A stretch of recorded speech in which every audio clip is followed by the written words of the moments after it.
जो उनके last movement में उनको जो एक्सेसिबिलिटी ऑफ हेल्थ केयर से डिप्राइवमेंट हुआ बरेली में, आई think that feeling was very went very much inside him, and he pledged to himself that if tomorrow I will have something, and if God makes me worthy enough, I will certainly start a good quality medical institute. उसके opening ceremony, उसका मुझे याद है जब उस संस्थान का foundation stone रखा गया, एनडी तिवारी जी जो पूर्व मुख्यमंत्री उस टाइम पे उत्तर प्रदेश सरकार में थे भी, उनके द्वारा जब नींव रखी गई. मेरे आइडल सिर्फ एंड सिर्फ मेरे पिताजी. SRMS मुझे कोई इसमें दोहराए नहीं बताने में कि बरेली शहर में और आसपास के शहर में जब SRMS आया, उसने टेक्नोलॉजिकल जो एडवांसमेंट अस्पताल में जो लेकर चीज़ें आया, उसने सिर्फ SRMS के लिए नहीं, आई थिंक बरेली और मंडल के हेल्थ जो सिस्टम इकोसिस्टम है उसको रियलाइज़ कराया कि यहाँ पे भी सब कुछ मुमकिन है. बरेली शहर में ही आप बहुत जल्दी देखेंगे हमने एक एरिया को एक्वायर करा है और उसका एग्रीमेंट हो चुका है. वहाँ पे हम लोग स्किल डेवलपमेंट यूनिवर्सिटी की प्लानिंग कर रहे हैं. Hello and welcome to Tisha talks. This is the podcast where we discuss everything and anything on health care. आज हमारे साथ जो मेहमान हैं हमारी इस तीसरी कड़ी में, उनको असल में किसी इंट्रोडक्शन की ज़रूरत नहीं है, लेकिन एक होस्ट की तरह मेरी जिम्मेदारी है. So please allow me a minute to introduce him, and before him I must introduce the idea behind the individual. हम बात कर रहे हैं SRMS, श्री राम मूर्ति स्मारक ट्रस्ट की.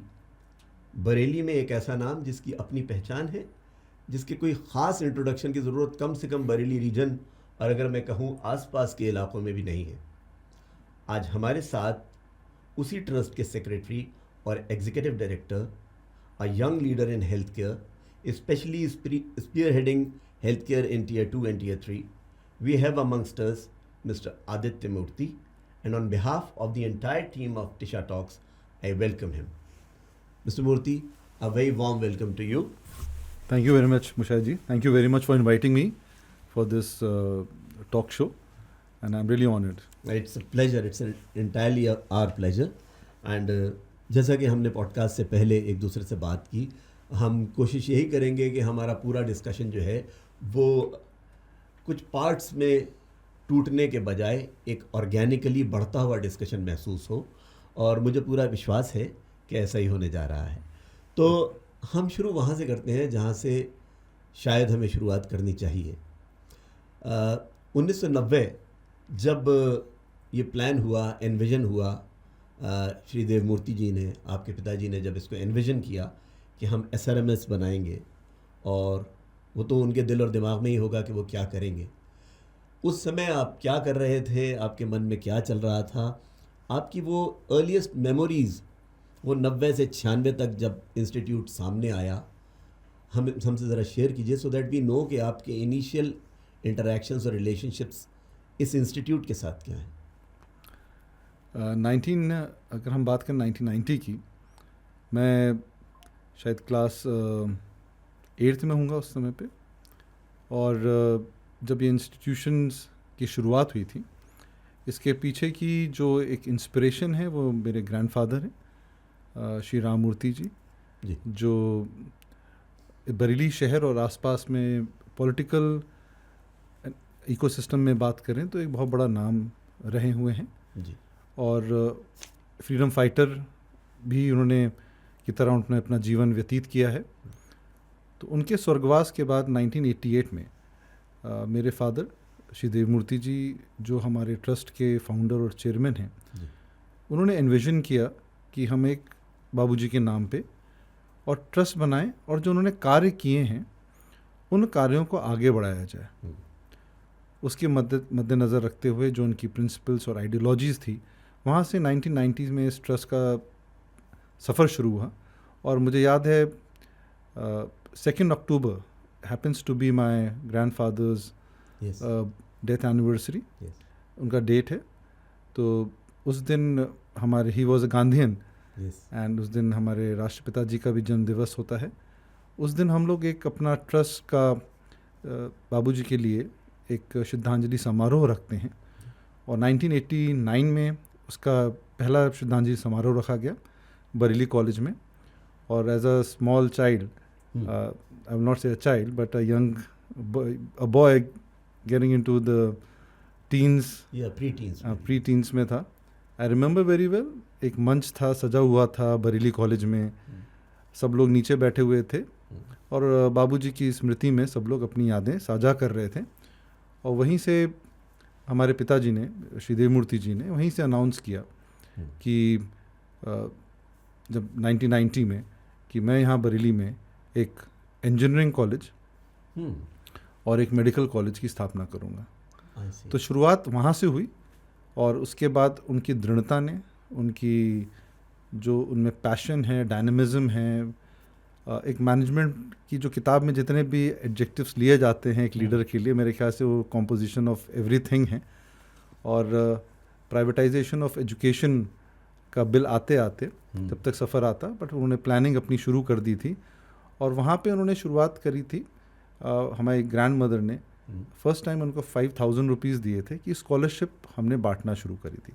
वहाँ से इस ट्रस्ट का सफ़र शुरू हुआ, और वो मैंने देखा है बड़े अपने मंच, मैं भी मंच पे बैठता था, परिवार का एक सदस्य था, छोटा सदस्य था, और वहाँ से गतिविधियों को देखता था। हो सकता है उस टाइम मुझे इतना नहीं समझ में आता जितने बेहतर तरीके से आज समझ में आता है जो वो कॉज था, कहाँ से शुरुआत करी हम लोगों ने। और वो 5000 रुपये की स्कॉलरशिप जो बच्चे economically weak section of the society से आते थे उनको प्रति वर्ष दी जाती थी। और आज मुझे आपको बताते हुए हर्ष होता है, वो 5000 से 11000 हुई 1990 में, और आज 3.5 करोड़ की स्कॉलरशिप हम लोग संस्थान के माध्यम से दे रहे हैं।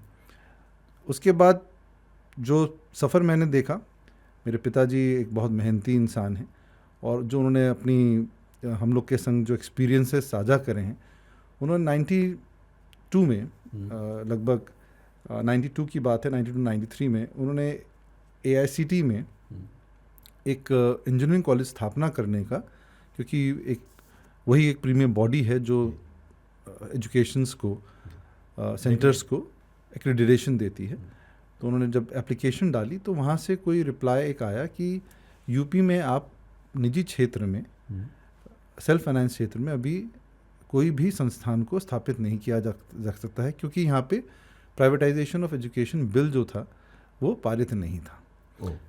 वहाँ पे एप्लीकेशन पड़ी हुई थी, और जब ये गवर्नमेंट ने, जब privatisation of education bill UP में पास हुआ, तो वन फाइन मॉर्निंग उनके पास वहाँ से खुद ही सूचना आया कि आपकी एक एप्लीकेशन हमारे यहाँ आई हुई थी, अब यूपी में सेल्फ फाइनेंस स्कीम के अंडर में एजुकेशन इंस्टीट्यूशंस को स्थापित किया जा सकता है।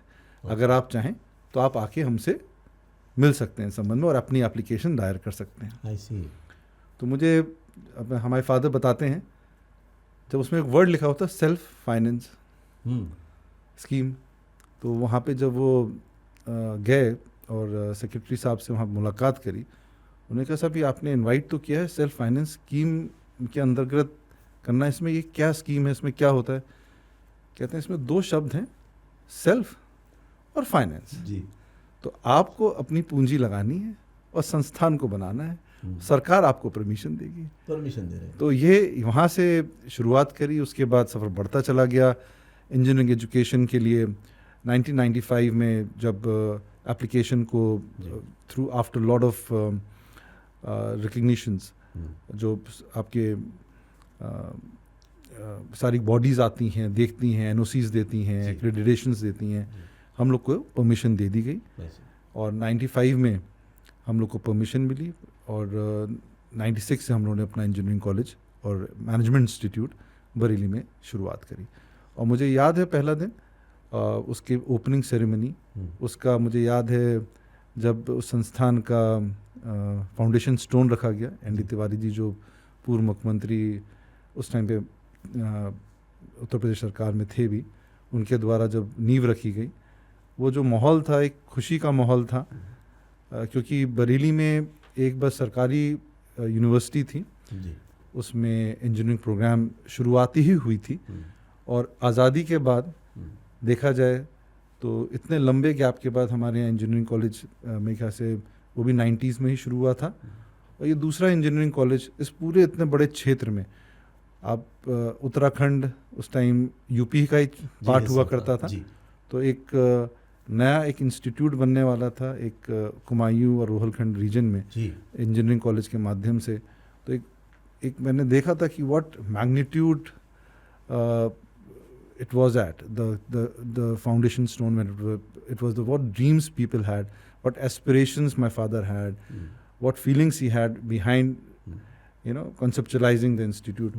मैंने देखा है सर पर्सनली कि हम लोग का कोई भी, हमारे फैमिली में इंजीनियर्स ज़रूर हैं, हमारी फैमिली में कुछ डॉक्टर्स भी थे, बट चीज़ को इस्टेब्लिश करने में मेहनत जो लगती है जब आप खुद करते हैं, जैसे अभी हम लोग चर्चा कर रहे थे, कोई भी संस्था बनाई जाती है, जैसे अभी आप लोग ही मुझे बता रहे थे कि इतने प्राउड फीलिंग से कि ये जो एक स्टूडियो आपने बनाया है, इसमें जो एक्वेस्टिक्स की चीज़ें आपने खुद करी हैं, जो फीलिंग ऑफ प्राइड है, वही मेरे ख्याल से हम लोग भी फीलिंग ऑफ प्राइड लेके चलते हैं अपने साथ। एक एक चीज़, एक एक रेगुलेशंस को पढ़ना, उसके हिसाब से ड्राइंग्स को क्रिएट करना, it have seen it being done at my house, क्योंकि हम लोग के पास भी बहुत लिमिटेड रिसोर्सेज हुआ करते थे। बाय गॉड ग्रेस, भगवान का आशीर्वाद है कि उसने हमको चुना कि हम लोग आगे कुछ बढ़ पाएँ, कुछ कर पाएँ सोसाइटी के लिए। और वो इंस्पायर किया हमको, मेरे फादर को स्पेशली मैं कहूँगा कि उनको इंस्पायर किया, क्योंकि मैं तो उस टाइम एजुकेशन के फेज़ में ही चल रहा था। 96 में शुरुआत हुई तो I was in my second year of graduation उस टाइम में था, बट आना जाना लगता था, देखते रहते थे कि हाँ कंस्ट्रक्शन चल रहा है, बिल्डिंग बन रही है और शुरुआत हो गई है। तो वो जो एक सफ़र था वो बहुत क्लोजली देखा है, उसके पीछे कितनी मेहनत है, कितने स्लीपलेस नाइट्स हैं इस ऑर्गेनाइजेशन को सिंगल हैंडेडली आई विल से मेरे फादर ने जो बनाई है इसको। I have seen those sacrifices जो उन्होंने दी हैं, not only towards I think for himself but for his family also. Thank you so much. That brings so many memories along. हाँ जी. But that takes me to the next question, क्योंकि जो दौर आप बता रहे हैं वो आपके लड़कपन का दौर रहा. बिल्कुल. And you were in the second year of your graduation. What was the process of your induction into the SRMS system? वो मेडिकल कॉलेज के बाद हुआ. Could you take us through that? वो कैसे हुआ और कब हुआ? अच्छी बात क्या रही, हमारे फादर ने हमेशा हम लोग को पहले दिन से हर चीज़ प्रोसेस में इन्वॉल्व किया। आप समझ सकते हैं, मैं सेकेंड ईयर ऑफ एजुकेशन था, 1996 में 31 दिसंबर पहला बन रहा था। और हमारे फादर ने इंश्योर किया कि इस बार का 31 दिसंबर तो मेरे दोस्तों, और मैं लखनऊ पढ़ता था, हम सब लोग मिलके, क्योंकि उस टाइम पे छुट्टियां नहीं दे पा रहे थे क्योंकि क्लोज छोटा सेशन था, हम सब लोग एज अ फैमिली, जितने स्टूडेंट्स वहाँ हॉस्टल में रुक रहे हैं, सारे लोग पहला 31 हम लोग सब मिलके बनाएंगे।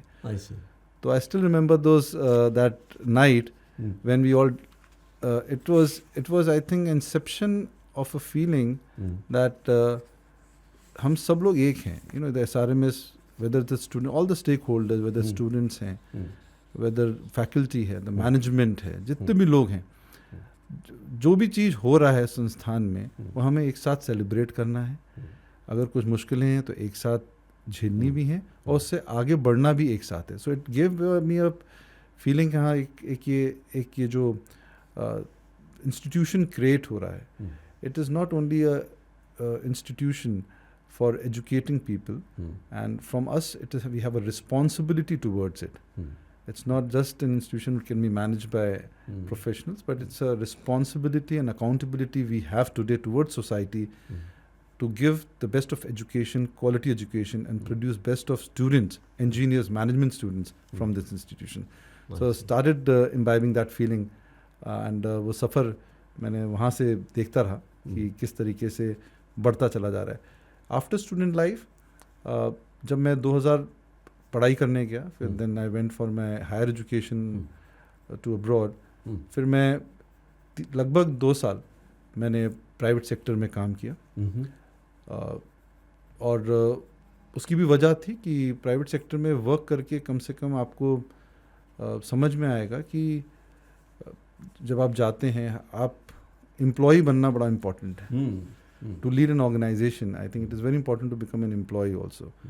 एंड जब आप एम्प्लॉय बनते हो और आपके पास भी रिस्पॉन्सिबिलिटी एंड अकाउंटेबिलिटीज़ होते हैं, तो आप रिलेट बेटर करते हो with every one's feelings in the organisation.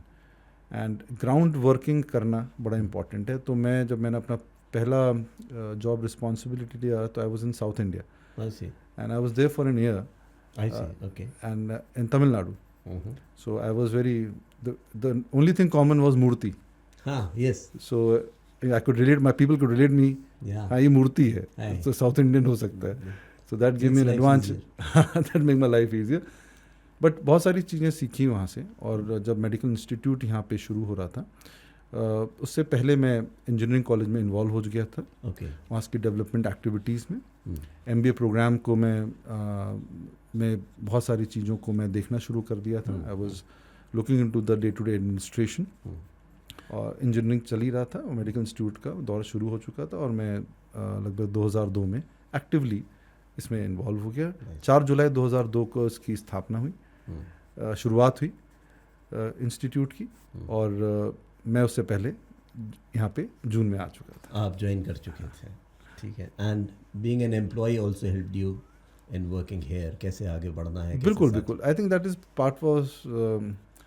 Part of a training, very conscious decision कि I have to go through that training process if I have to come up, आगे कुछ करना है, फैमिली में जुड़ना है, तो पहले मेरे को उतना अपने आप को तैयार करना पड़ेगा।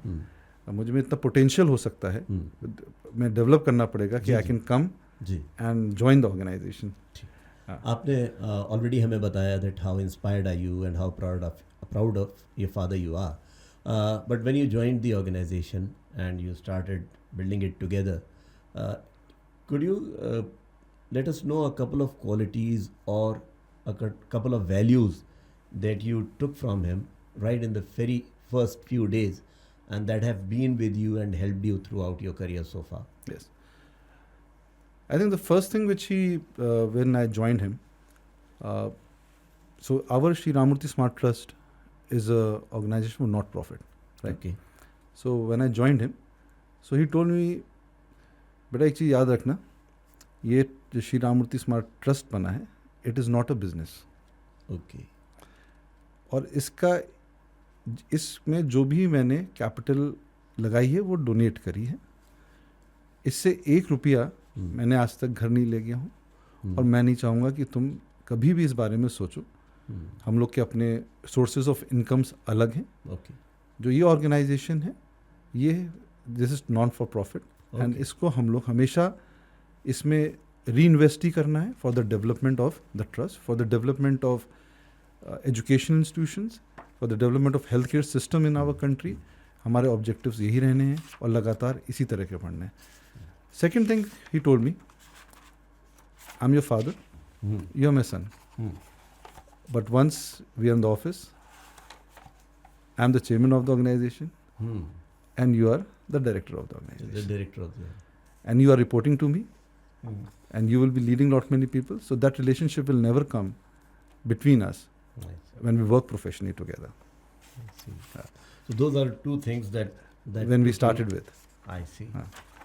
तो थोड़ी सी ये बात कर लेते हैं कि एक बात तो आपने बताई कि नीयत क्या रही उनके, इस वाली बात से समझ में आता है कि it's not an investment, it's a donation. लेकिन एक सवाल जो हमने पहले से सोच रखा था, इसको थोड़ा सा एक्सपेंशन के साथ समझना हम चाहते हैं, और यही वर्ड आ भी रहा है उसमें। कोई एक्सपेंशन प्रोजेक्ट के तौर पे इसे नहीं सोचा गया, लेकिन कंटिन्यूटी ऑफ पर्पस कैसे डेवलप होती चली गई, व्हाट केप्ट यू गोइंग? क्योंकि ये समझ में आता है कि आपने एक डोनेशन दी, एक एनविजन किया, और आपने एक इंजीनियरिंग इंस्टीट्यूट, एक मैनेजमेंट इंस्टीट्यूट और एक फिर मेडिकल कॉलेज शुरू किया, जो कि अपने आप में बड़ी बात है। वो जो कॉल वाली बात आप बता रहे हैं लखनऊ से आई, तो हो सकता है शुरुआती 10 कॉलेजेस में से ऐसे हों SRMS के कॉलेजेस जो प्राइवेट सेक्टर के हों, बट ये जो कंटिन्यूटी ऑफ पर्पस जो मिला, where did you see this happening? ये ऑटो हो रहा था, आसपास इकोसिस्टम कुछ ऐसा बन रहा था, या आप लोग चेंज हो रहे थे? उसके बारे में बताएं। मुझे जी मैं शुरुआत करूँगा 1988 से। Okay. जो इंस्पिरेशन थे हमारे ग्रैंडफादर थे मेरे फादर के लिए, उनके पिताजी, और जो उनके लास्ट मूवमेंट में उनको जो एक्सेसिबिलिटी ऑफ हेल्थ केयर से डिप्राइवमेंट हुआ बरेली में, एक उससे वो बहुत आई think that feeling was very went very much inside him, and he pledged to himself Okay. that if tomorrow I will have something, and if God makes me worthy enough, I will certainly start a good quality medical institute, Okay. which will cater to all health needs, under one umbrella, under one roof, all facilities can be provided. And जो मैंने difficulty अपने father के साथ देखी है, वो कोई और ना देखें. If you allow me, I understand this is very personal and very, I'm very close knitted with the family. But now that you've brought it, there was a personal pain behind the vision also. Yeah. Would you mind sharing that, if that's not something that... Yes. उस time पे मेरे ख्याल से health facilities हम लोग जो भी थी मेट्रोपॉलिटन सिटीज़ में, स्पेशली दिल्ली में, ज़्यादा इवॉल्व हो चुकी थी, और बरेली में बहुत सारी ऐसी हेल्थ फैसिलिटीज़ इवॉल्व नहीं हो पाई थी. स्पेशली इमरजेंसी सर्विसेज इतनी इवॉल्व नहीं हो पाई थी कि किसी को अगर कोई हार्ट अटैक होता है या स्ट्रोक आता है या कोई ऐसे मेजर ट्रॉमा हो जाता है कि यहाँ पे वो due to lack of facilities doctors उसको प्रॉपर ट्रीटमेंट दे पाए. नहीं दे पाए. So they had to refer it to Delhi. और दिल्ली में जब आप जाते हैं, किसी भी अनजान शहर में जाते हैं, तो आपको अनजान की तरह ही कहीं ना कहीं देखा जाता है, और बहुत सारी दिक्कतें होती हैं कि रिसोर्सेज को इकट्ठा करके वहाँ पे अपने आप को आप चीज़ों को एक्सेसिबल बना पाएँ अपने लिए. तो कहीं ना कहीं यही दिक्कत आई, और उसके पीछे यही आगे बढ़ने की उम्मीद बनी है. मुझे लगता है इंटरनेशनली, नेशनली भी ऐसे बहुत सारे एग्जाम्पल, बहुत सारे, जहाँ पर्सनल पेन्स ने लोगों को मूव किया and they took a decision and took a leap of faith also. आप ये देखिए कि हमारे पास कुछ रिसोर्सेज थे, ट्रांसपोर्टेशन रिसोर्सेज थे, बहुत लोगों के पास होते भी नहीं रिसोर्सेज, वहाँ तक पहुँच ही नहीं पाते. जी सही कह रहे हैं. राइट जी. मुझे समझाइए कि एज वी ऑल नो, आप एक सेकेंड जनरेशन लीडर हैं. As far as this project is concerned, if I may call it a project, it's bigger than a project. कुछ चैलेंजेस होते हैं सेकेंड जनरेशन लीडर्स के. एक तो कंपैरिजन्स शुरू होते हैं, लेकिन एक ट्रेडिशन वर्सेस ट्रांसफॉर्मेशन का चैलेंज आता है सेकेंड जनरेशन लीडर्स में. एक परंपरागत तरीका होता है उस संस्थान या उस संस्थान के लीडर्स के काम करने का. अगली पीढ़ी आती है, उसकी कुछ अपनी लर्निंग्स होती हैं. तो क्या हुआ था, क्या किसी जगह आपका स्टाइल ऑफ लीडरशिप जो था उसमें किसी जगह किसी तरह का कोई टसल आया, या वो बहुत स्मूथ रहा? तो ट्रेडिशन वर्सेस ट्रांसफॉर्मेशन आपने फेस किया या नहीं, और किया तो कैसे रिजॉल्व हुआ? I think the best thing in our organisation, हम लोग के रोल्स बड़े क्लैरिटी के साथ डिफाइंड हैं. Okay. So when you know this is your role, and this is the area where you have to focus on, and you have to develop yourself an organization in a particular defined role. So I think conflicts और कम होते हैं, but क्योंकि आपको already एक leadership position दे दी गई है, और उस एरिया में आपको ऑलरेडी बहुत कुछ करना है, तो अपनी टीम के संग आप लगातार प्रयास करते रहते हैं, उन्हीं वैल्यूज़ के साथ, उन्हीं क्वालिटीज़ के साथ जो आपसे आपके जो प्रीवियस जनरेशन्स हैं उनसे सीखते हुए, उनमें जो लगता है आप रिफाइन कर सकते हैं, जो हमने सीखा है, what ever skills I had, what ever education I had, उसको वैल्यू ऐड करते हुए मैं उसमें कितना बढ़ा सकता हूँ. प्रॉब्लम तब आती है अगर हम हर चीज़ को चेंज करना चाहें, तो वहाँ पे लीडरशिप कॉन्फ्लिक्ट ज़रूर होती हैं. बट आपको मालूम है, जब when there's already a good amount of water in the sea, and if you still want to add more water, and you feel that by adding more water the sea will become bigger or whatever, so it's, you have to decide, you have to define a line. And so things, when they are clear and if they have a lot of clarity, and when you know which boat are you on, and how do you want to sail your boat, which direction you want to sail your boat, when you have those delegations, you have those freedom, so things are very clear, and there's hardly any conflicts in that. Right. Yeah. So अभी तक जब मैं आपसे leadership की बात कर रहा था, तो हम बात कर रहे थे पिताजी और उनके साथ आप या उनकी छाया में आप। मैं एज एन इंडिविजुअल अगर आपकी लीडरशिप के स्टाइल के बारे में बात करूं तो is it more vision driven या is it more execution driven? आप फोकस आपका क्या रहता है? I will say it is a mix of both. See, I see. before doing anything, you have to have a vision. Hmm. You have to, there has to be a vision. Then as per your vision, you create a strategic policy. Hmm. You start working on strategies, and then you start executing those strategies. I see. एक बात ये समझना चाहते हैं हम कि SRMS की roots एक इलाका है जिसका नाम भोजीपुरा है। सुनने से ही ये नाम बड़ा देशज और लगता है कि हमारे इंटीरियर के इलाकों का नाम है। तो भोजीपुरा को सिलेक्ट करने का कोई विशेष कारण रहा था, कोई पारिवारिक कारण या कोई रीजनल कनेक्टिविटी, कोई ऐसी ख़ास वजह थी? हमारी जो पुश्तैनी ज़मीन थी, एग्रीकल्चरल लैंड, जी वो हम लोग की भोजीपुरा में गांव लगता है घंगोरी करके। जी जी, मशहूर गाँव। तो उसमें हम लोगों का पूरा लैंड बैंक वहीं पे था, जहाँ पे हम लोग ट्रेडिशनली फार्मिंग करते थे। हमारे ग्रैंडफादर हमेशा पॉलिटिक्स में रहे, वो एक ज़मींदार परिवार से थे, तो ट्रेडिशनली पूरे परिवार में फार्मिंग ही हुआ करती थी। जब फादर पढ़ के आए तो उन्होंने एक शुगर फैक्ट्री लगाई और साथ में फार्मिंग चल रही थी। जब इंजीनियरिंग कॉलेज बना तो मैंने आपको स्टार्ट में ही बताया, फंड्स की लिमिटेशंस थी, तो अपने ही में लैंड में से कुछ around 30 acres of land my father ने इंजीनियरिंग कॉलेज को डोनेट करी और वहाँ पे शुरुआत करी। और उसके साथ ही बनते बनते 1996 में वो बनी और मेडिकल कॉलेज इंस्टीट्यूट जो था जी, वो 2000 में उसकी बनना शुरुआत हो गई थी।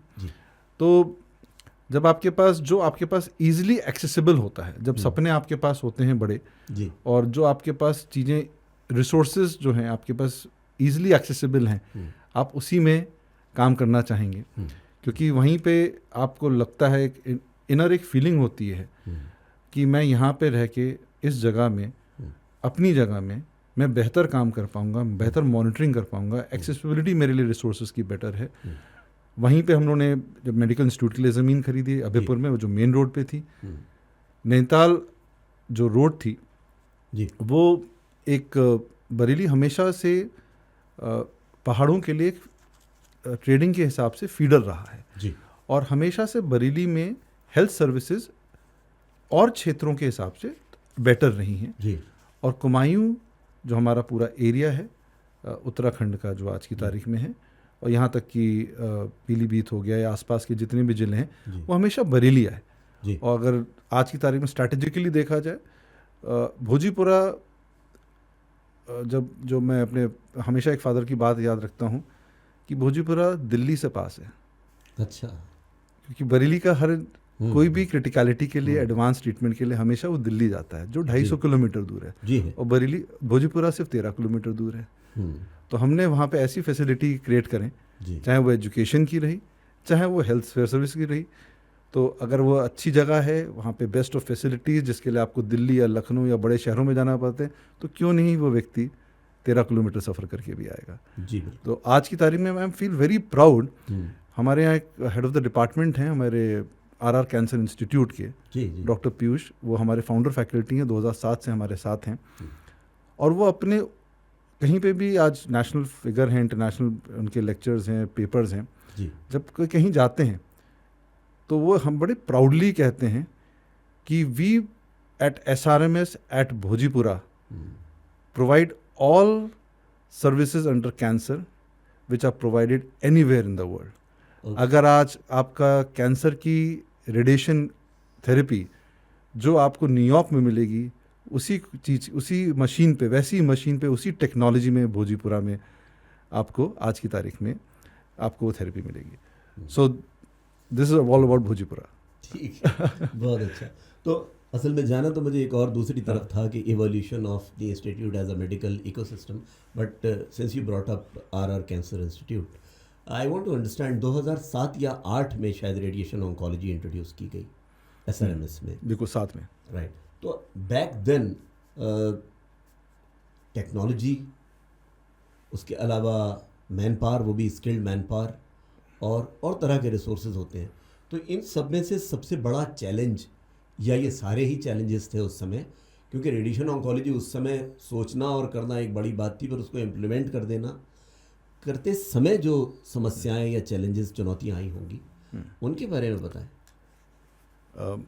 मैं इससे पहले आपको थोड़ा ले जाता हूँ, पहले 2002 में जब मेडिकल इंस्टीट्यूट बना, जी जी, मैं फिर बात करूँगा जो एनविजन था हमारे ऑर्गेनाइजेशन, जो प्लानिंग हुई, जो मेरे फाउंडर हैं, फादर ऑर्गेनाइजेशन श्री देवमूर्ति जी, तो जो उन्होंने हमेशा से सोचा कि, और इंस्पिरेशन मेरे ग्रैंडफादर थे, जो पेन उन्होंने झेला था जी, कि मेरे को पहले दिन से इंस्टीट्यूट में ऐसी सुविधाएं, इतनी एडवांस टेक्नोलॉजिकल सुविधाएं देनी है, along with skilled manpower, whether they are doctors, nurses, technologist और सपोर्टिव स्टाफ, कि किसी भी व्यक्ति जो इस अस्पताल में है उसको इलाज के लिए, जब तक हम ना कहें कि ये इलाज हमारे पास नहीं पॉसिबल है, उसके लिए वो बाहर कहीं और ना, हम ऐसे रेफर ना करें।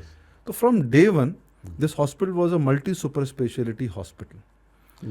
तो 2002 में हम इतने चैलेंजेस उन सबको पार कर चुके थे कि जब हमने 2007 में एनविजन किया कि हमें आरआर कैंसर इंस्टीट्यूट खोलना है, और पहले दिन से इसको डिसाइड किया गया था, it will be a teaching, cancer में जब इंस्टीट्यूट खुलेगा तो will be a teaching institute.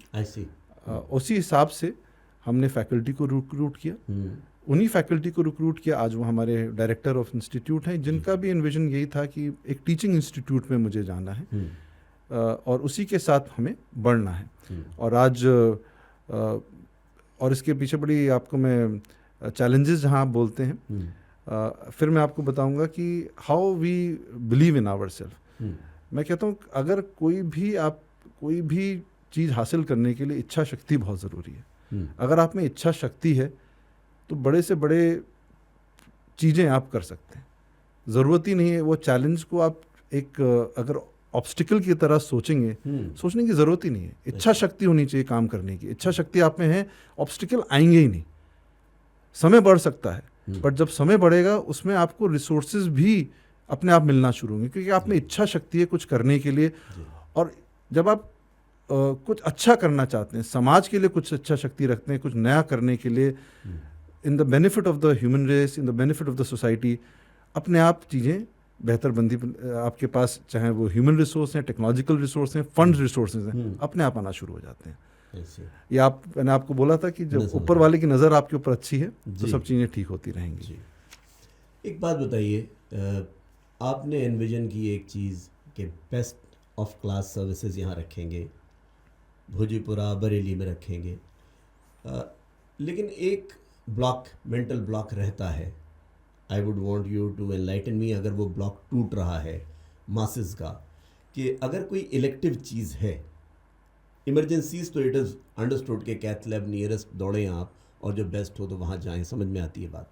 लेकिन जो ख़ास सुपर स्पेशलिटी सर्विसेज हैं उनसे रिलेटेड इलेक्टिव प्रोसीजर्स के लिए आपका एक्सपीरियंस क्या रहा है? Have people now started looking towards institutes like SRMS in their tier 2 and tier 3 cities, or do they still want कि नहीं ये वाला तो हम दिल्ली जाके ही कराएंगे? ये चेंज हुआ है क्या कुछ? मैं कहूँगा ये बहुत हद तक चेंज हो चुका है। ऐसे SRMS मुझे कोई इसमें दोहराए नहीं है बताने में कि बरेली शहर में और आसपास के शहर में जब SRMS आया, उसने टेक्नोलॉजिकल जो एडवांसमेंट अस्पताल में जो लेकर चीज़ें आया, उसने सिर्फ SRMS के लिए नहीं, आई थिंक बरेली और मंडल के हेल्थ जो सिस्टम, इको सिस्टम है, उसको रियलाइज़ कराया कि यहाँ पे भी सब कुछ मुमकिन है। आपको टेक्नोलॉजी पे इन्वेस्ट करना पड़ेगा। अगर आप बेस्ट ऑफ डॉक्टर आपके पास है और टेक्नोलॉजी उसको असिस्ट करने के लिए अवेलेबल नहीं है, वो सर्विस कहाँ से प्रोवाइड करेगा? तो it's a combination of both that has to be understood.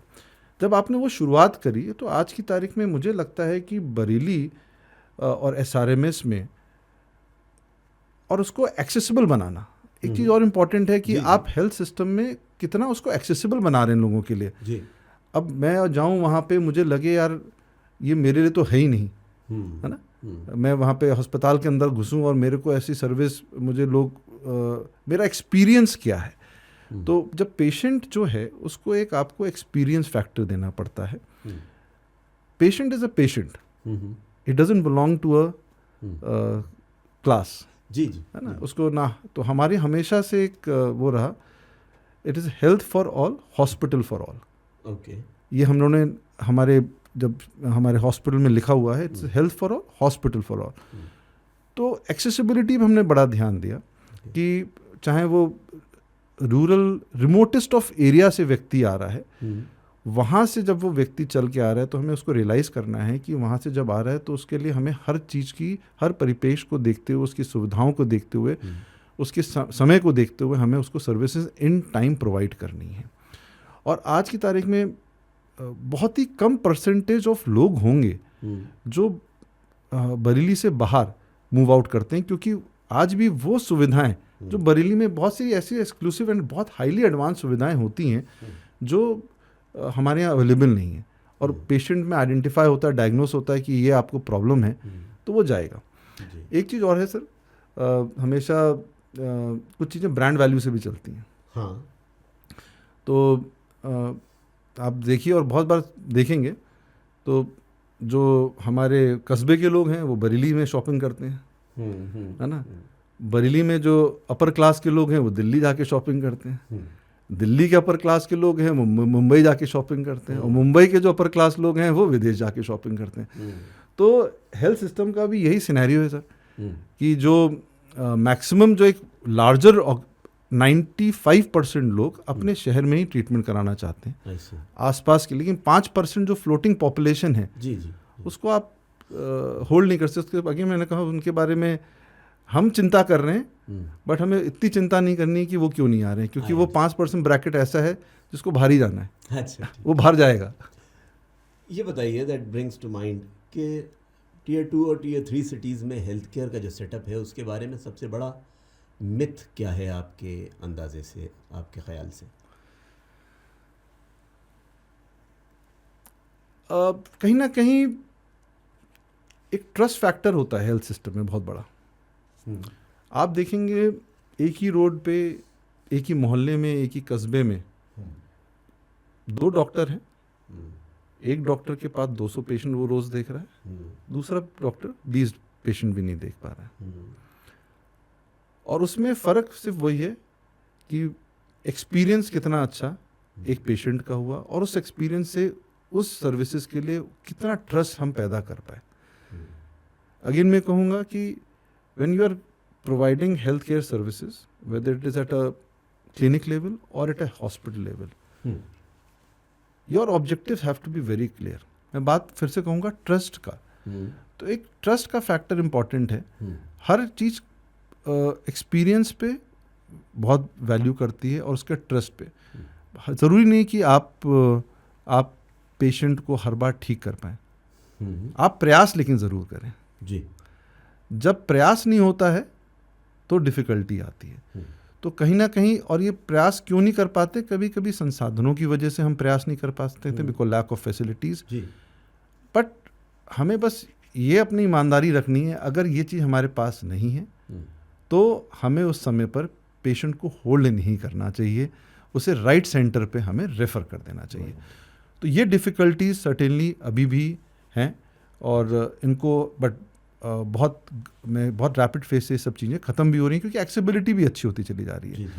अब एम्बुलेंस नेटवर्क बड़ा अच्छा है, गवर्नमेंट ने क्रिएट करा हुआ है, तो इन सब चीज़ों से भी बेटर, मेरे ख्याल से सिस्टम्स बेटर हो रहे हैं। और आज की तारीख में टू बी वेरी फ्रैंक, मुझे नहीं लगता कि जो अगर हम सुपर स्पेशलिटी केयर तक की बात करें, किसी भी टायर 2 टायर 1 सिटी में अवेलेबल नहीं है। It is accessible to now all the patients. तो हेल्थ केयर सिस्टम इतना इवॉल्व कर गया है, इतने ट्रेंड पर्सनल्स आ चुके हैं सिस्टम में। अगर हम बरेली की बात करें, बरेली में ऐसा क्या ट्रीटमेंट है जो नहीं पॉसिबल। मुझे लगता है एक अगर हम फ्रेमवर्क, हेल्थ केयर फ्रेमवर्क में देखेंगे तो वेरी हाईली स्पेशलाइज्ड ट्रीटमेंट को छोड़ दें, मैक्सिमम चीज़ें जो एक रूटीन में होनी है, इमरजेंसी में होनी है, वो सारी चीज़ें हो रही हैं। आप हल्द्वानी चले जाइए, वहाँ पे सब चीज़ें अवेलेबल है। आज आप पीलीभीत चले जाइए तो मल्टीपल एक secondary care level of treatment हर जगह अब इवॉल्व हो चुका है और बहुत अच्छी तरीके से हो रहा है. आपने अभी दो अलग अलग मौक़ों पे एक्सेसिबिलिटी को अंडरलाइन किया. हाँ जी. मैं इसको एसआरएमएस की फंक्शनिंग से रिलेट करके आपसे ये समझना चाहूँगा. एक्सेसिबिलिटी को इम्प्रूव करने के लिए आपने, if I can imagine, digital हो जाना एक रास्ता है कि आप एक्सेस तेज़ कर दें, उसको ऑप्टिमाइज़ कर दें, या कुछ और भी प्रोसेसेस ऐसे हो सकते हैं? एक्सेसिबल जब हम बात करते हैं तो 2-3 सेक्शन है. आपका कम्युनिटी में आउटरीच कितना अच्छा है, आप वहाँ पे उनको विश्वास पैदा करा सकें कि जो आपका हेल्थ सेंटर है वो आपके लिए सही है. उस मैसेज से जब वो आपके पास आता है तो जो आपने प्रॉमिस किया है आप उसका फुलफिलमेंट कर सकें जी. अपने संस्थान में. उस तरीके से दूसरा एक्सेसिबल जब हम कहते हैं कि आप जब मल्टीपल स्पेशलिटीज़ एक छत के अंदर एक छत के अंदर सारी चीज़ें अवेलेबल हैं, चाहे वो डायग्नोस्टिक्स फैसिलिटीज़ हैं जिसके लिए आपको कहीं और बाहर डिपेंडेंट ना होना पड़ रहा उस पेशेंट को, तो वो इजी एक्सेसिबल बनाता है. तो डिजिटलाइजेशन की जो आज आप बात कर रहे हैं, आई think it is now a very inclusive thing, for any organization. If you are not adopting to digital ways of documentation or treating, you will be lacking behind, and also you will be lacking behind because your systems will not be more efficient and effective in comparison to your other health centers who have adopted it. So you have to be in pace with technology. Again, मैंने आपको पहले से बोला कि हमने institution जब बनाया तभी हमने टेक्नोलॉजी की इम्पोर्टेंस को रखते हुए, और आज भी हम उसी चीज़ को रखते हैं और अडेप्ट करते रहते हैं, इम्प्रोवाइज़ करते रहते हैं, और कंसिस्टेंटली हम इम्प्रोवाइज़ करते रहते हैं. तो अब मैं बात करना चाहता हूँ आपसे, एक चीज़ मैं और आपको बताऊंगा. Another part is cost. Yes, it is important accessibility के लिए जी. सो आपको अपनी हेल्थ सर्विसेज को जैसे हम लोग का एक ट्रस्ट ऑर्गेनाइजेशन है, we are also medical institute where we are training the students also.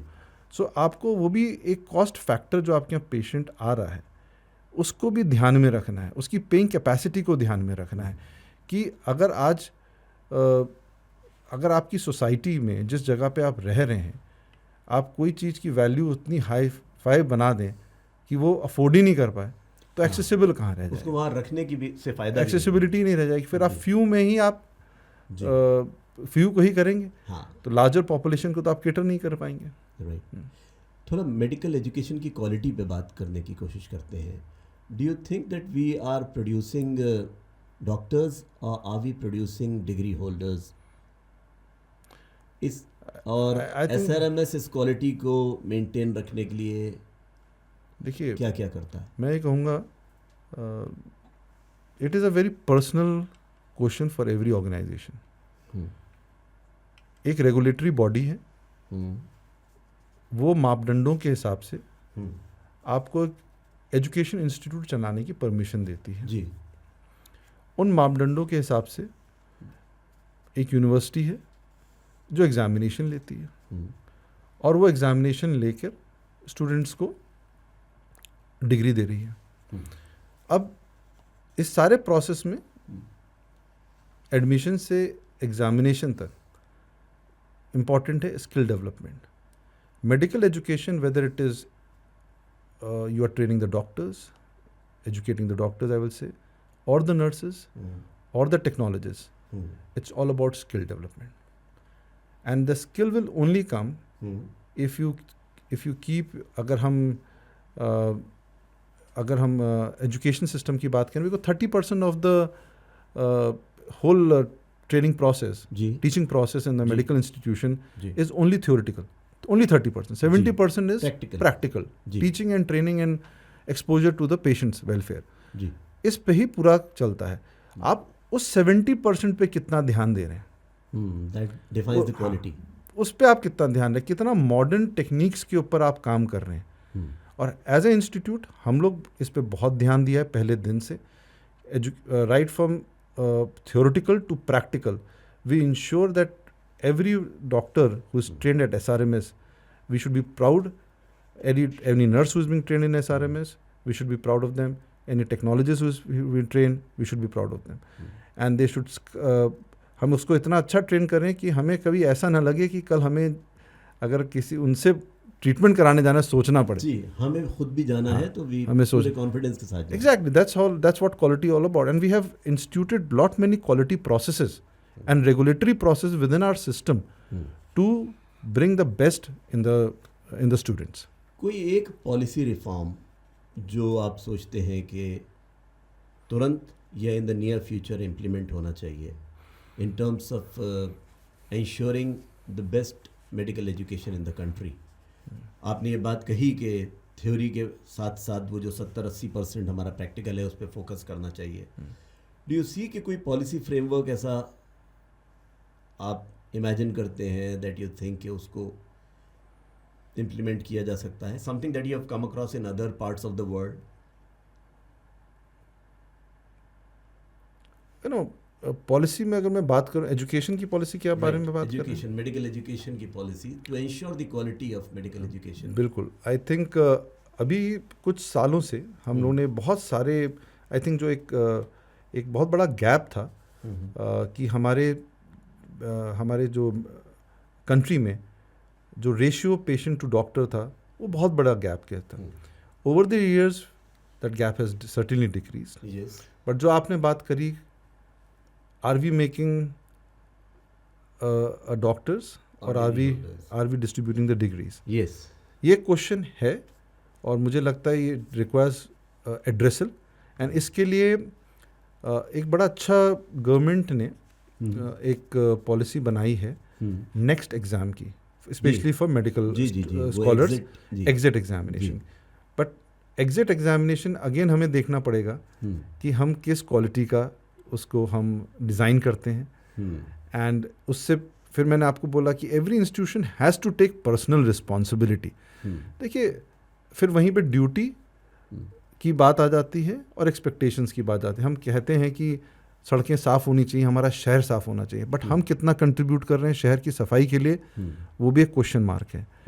इसी तरह से हर एजुकेशन इंस्टीट्यूशन की रिस्पॉन्सिबिलिटी वो कितना सोच रहा है कि जो हमारे यहाँ स्टूडेंट एजुकेट कर रहा है, जिसने एडमिशन लिया, हमें उसमें सारी वो मस्ट कंप्लाइंट जो नॉर्म्स डिफाइंड हैं और जो उसमें कंपोनेंट्स डिफाइंड है एजुकेशन के लिए, जो हर स्टूडेंट में होनी चाहिए, वो हम 100% दें. वो एक सबसे बड़ा and it is all very personal in nature. Regulations will be there, regulations can only be monitored, but delivery of those regulations in the ecosystem is the responsibility of the people who are running it and who are working on it. ठीक है. Now we move towards the last part of our discussion. इसमें मैं समझने की कोशिश करूँगा कि SRMS का फ्यूचर किस तरह देखा जा रहा है. आई am sure you would have some discussions going on how to expand, how to push forward. And without mentioning any names, हम इस इकोसिस्टम को अपने आसपास देखने की कोशिश करते हैं कि एक इंस्टीट्यूट हम देखते हैं वो मल्टीपल मेडिकल कॉलेजेस या यूनिवर्सिटीज़ की तरफ चलता है, या हम दिल्ली के रास्ते की तरफ जाते हैं तो वहाँ भी हम देखते हैं कि मेडिकल कॉलेजेस प्लस दूसरा मेडिकल कॉलेज, फिर एक यूनिवर्सिटी. एक फॉर्मेट ये है, एक फॉर्मेट जो इतनी देर की बातचीत में और SRMS को जानने से मेरी समझ में आया है, वो ये है कि एक इंस्टीट्यूट बनाना, उसको बिल्ड करना, उसको स्ट्रेंथन करना और फिर एक ऐसा इकोसिस्टम बनाना जिसमें मेडिकल एजुकेशन के सारे फैसेट्स हैं, नर्सिंग भी है, फार्मेसी भी है और तमाम पार्ट्स जो हैं. तो अब यहाँ से खड़े होकर जब हम अपने आसपास कुछ बदलाव देख रहे हैं, what is the future for SRMS from here? SRMS always believe in quality, not in quantity. चाहे वो इंजीनियरिंग कॉलेज 1996 में था, वी स्टार्टेड विद 180. जब हमारा फुल स्केल शुरू हो गया था, वी हैड 480 सीट्स. आज भी 480 सीट्स हैं. हमारा मेडिकल इंस्टीट्यूट था, 100 सीट से शुरू किया और आज हम लोग के 20 साल से ऊपर हो गए. आज हमारे पास 200 सीट्स हैं. वो भी क्योंकि हमें बड़ा, बिकॉज इंफ्रास्ट्रक्चर के जो मिनिमम स्टैंडर्ड्स वो इतने बड़े बन गए कि आपको उतने सीट्स रखनी ही रखनी है. हम 250 भी चाह सकते थे, लेकिन हमने 250 नहीं किया. और मैं बताऊंगा 200 में भी हम स्प्लिट बैचेस में पढ़ाते हैं, क्योंकि मैक्सिमम मेडिकल कॉलेज में आपने नहीं सुना होगा कहीं पे भी, हाँ, वो कंबाइंड एक कि 100-250 का या 200 स्टूडेंट्स का लेक्चर एक ही हॉल में हो रहा है। ये हम लोग ने स्प्लिट बैचेस कर रहे हैं, 100 बैचेस के सेक्शंस बनाए हैं, ओके और उसमें माइक्रो टीचिंग लेवल पे हम लोग पढ़ाते हैं। वही मैंने आपसे कहा ना, क्वालिटी ऑफ टीचिंग, कि आप क्या बनाना चाहते हैं, जो आपने क्वेश्चन पूछा था, we want to make quality doctors. उनकी फाउंडेशन स्ट्रांग होगी तो हमेशा आगे तक काम, हमेशा वो याद रखेंगे। इसी तरीके से हमने हमेशा क्वालिटी पे बात करी, और आगे भी SRMS जो देख रहा है, आज मैं बड़ी बात नहीं कहता हूँ, आज हम लोग का हॉस्पिटल 1200 बेड का हॉस्पिटल है। आज हमारे यहाँ 10 डिपार्टमेंट ऐसे डिपार्टमेंट होंगे जो अपने में इंस्टीट्यूशंस हैं। जी, तो अगर आप एक इंस्टीट्यूशन के अंदर 10 इंस्टीट्यूशन बनाने में कामयाब हैं, है। और 4 इंस्टीट्यूशन आप उस इंस्टीट्यूशन के अंदर और बनाने का प्रयास लगातार कर रहे हैं, तो उनको सेंटर ऑफ एक्सीलेंस बनाने पे हमारी फोकस है। I see.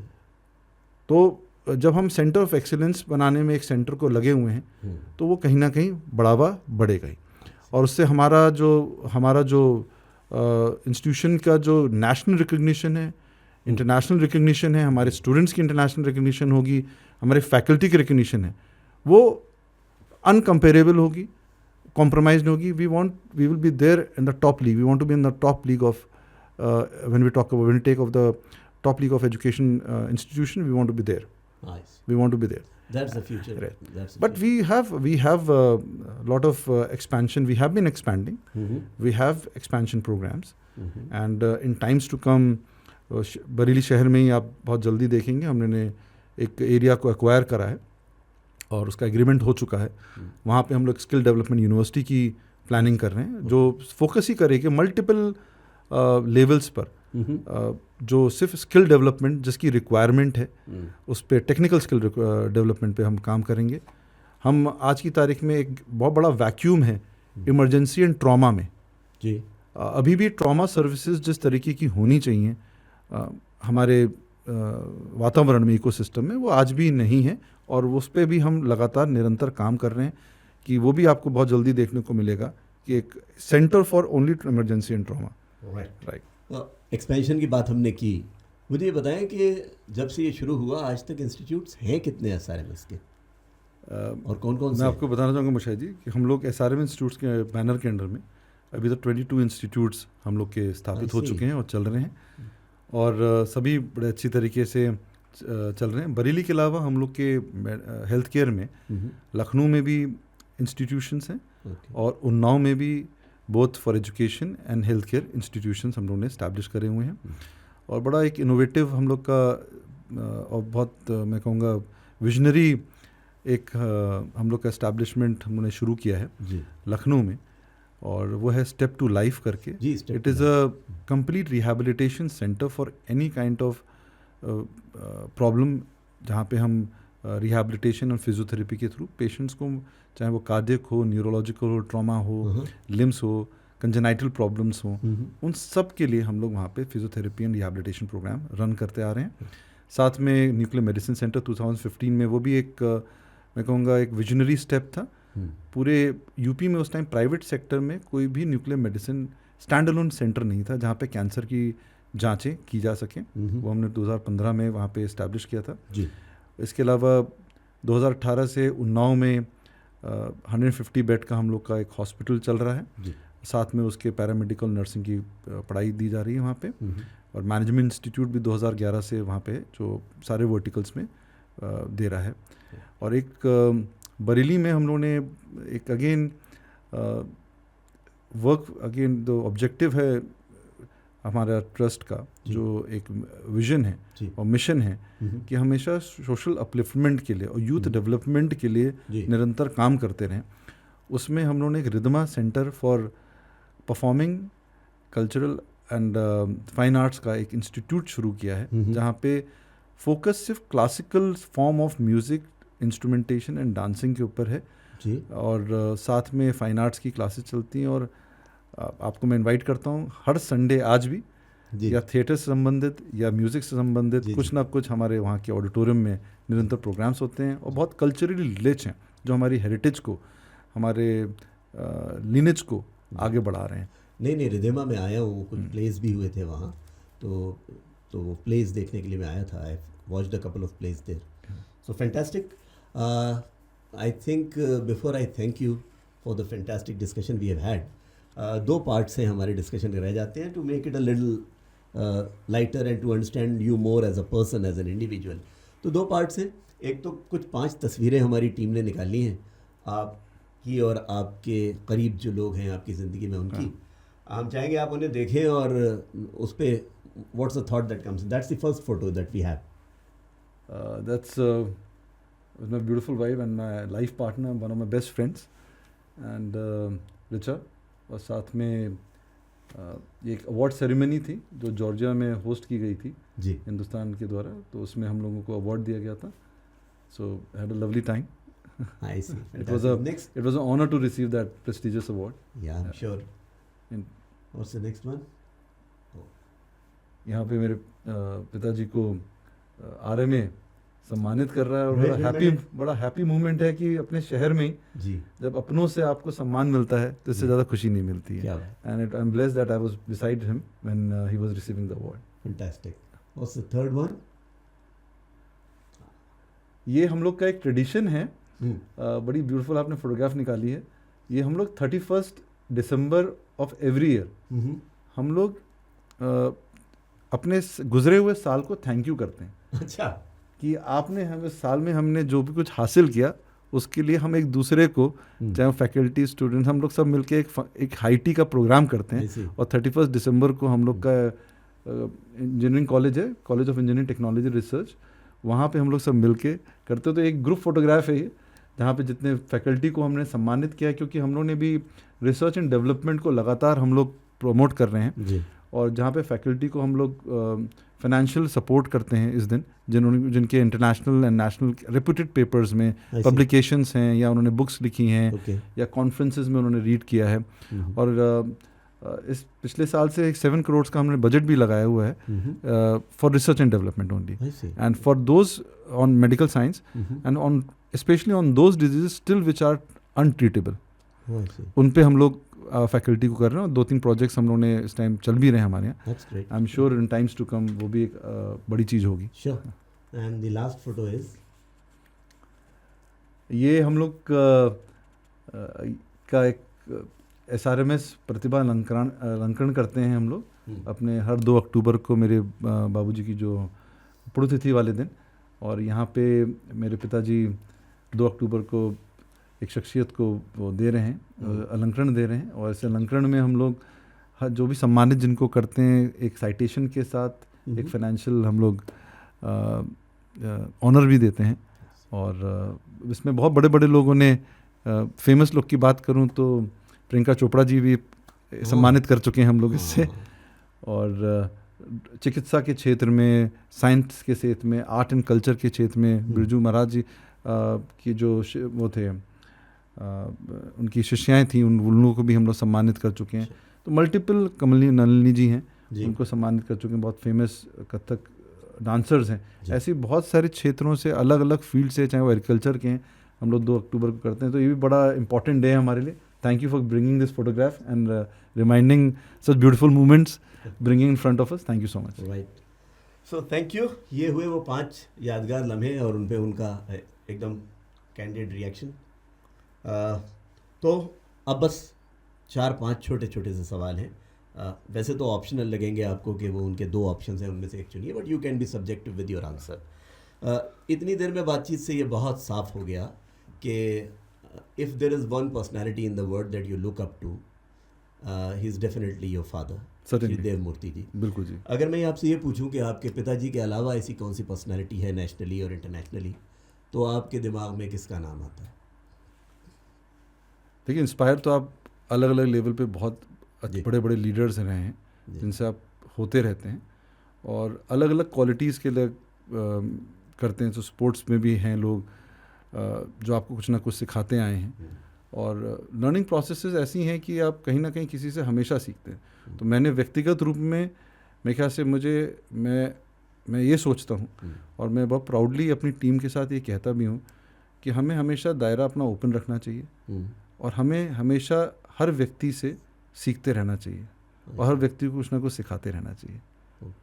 So this is मेरे ख्याल से आइडल्स हर व्यक्ति में हो सकता है मैं आपसे आज सीख रहा हूँ. मैं इस कमरे में जिस तरीके से मनीष जी ने मुझे लेकर आए और जो उन्होंने प्राइड फीलिंग के साथ वो बता रहे हैं वो भी सीखने लायक चीज़ है. Fantastic. So you know I think every human being is आपको कुछ ना कुछ सिखाता है. That's a and you have very to be an active student all your life. Yes.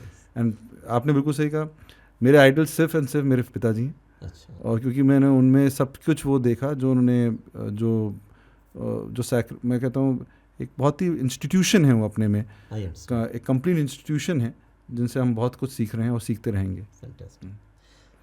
और आपने मेरी एक मुझे जिन्होंने रेज अप किया है मैं उनका नाम ज़रूर लेना चाहूँगा. मेरी बुआ डॉक्टर आशा गुप्ता जी.